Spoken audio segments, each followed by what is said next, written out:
Hi hello welcome to Blasters Arena. പതിവ് പോലെ ഈ സീസണിലും ഒരുപാട് പ്രതീക്ഷകളോട് കൂടിയാണ് കേരള ബ്ലാസ്റ്റേഴ്സിൻ്റെ ആരാധകർ എത്തിയത്. ലൂണയും നോവയും ജീസസുമൊക്കെ അടങ്ങുന്ന താരനിരയുടെ ചിറകിലേറിക്കൊണ്ട് ഒരുപാട് ദൂരം മുന്നോട്ട് പോവാൻ കഴിയുമെന്ന് ആരാധകർ പ്രതീക്ഷിച്ചിരുന്നു.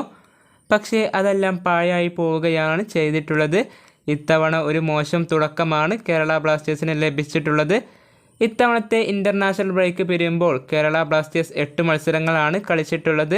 അതിൽ 2 എണ്ണത്തിൽ മാത്രമാണ് വിജയിച്ചിട്ടുള്ളത്. 4 തോൽവികൾ വഴങ്ങേണ്ടി വന്നു.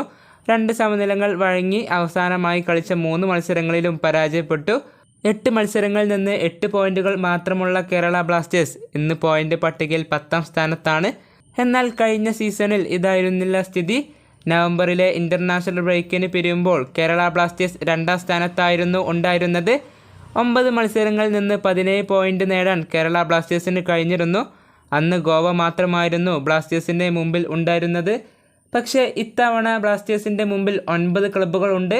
ദാരുണമായ ഒരു വീഴ്ച തന്നെയാണ് കേരള ബ്ലാസ്റ്റേഴ്സിന് ഇത്തവണ സംഭവിച്ചിട്ടുള്ളത്. ഇനി ചെയ്യാനുള്ള കാര്യം പൂർവാധികം ശക്തിയോട് കൂടി തിരിച്ചു വരിക എന്നുള്ളതാണ്. ഇനിയും ഒരുപാട് മത്സരങ്ങൾ അവശേഷിക്കുന്നുണ്ട്. തിരിച്ചു വരാനും പോയിന്റ് പട്ടികയിൽ മുന്നോട്ട് കുതിക്കാനും ഒരുപാട് സമയമുണ്ട്. പക്ഷേ അത് ഫലപ്രദമായി ഉപയോഗപ്പെടുത്തുക എന്നതാണ് കേരള ബ്ലാസ്റ്റേഴ്സ് ചെയ്യേണ്ടത്. സ്റ്റാറേക്ക് അതിന് സാധിക്കും എന്ന് വിശ്വസിക്കുന്ന ബ്ലാസ്റ്റേഴ്സ് ആരാധകരും ഒരുപാടുണ്ട്. ഈ വീഡിയോയുടെ പൂർത്തിയാകുന്നു. പുതിയൊരു വീഡിയോയുമായി ബ്ലാസ്റ്റേഴ്സ് അരീന വീണ്ടും എത്താം.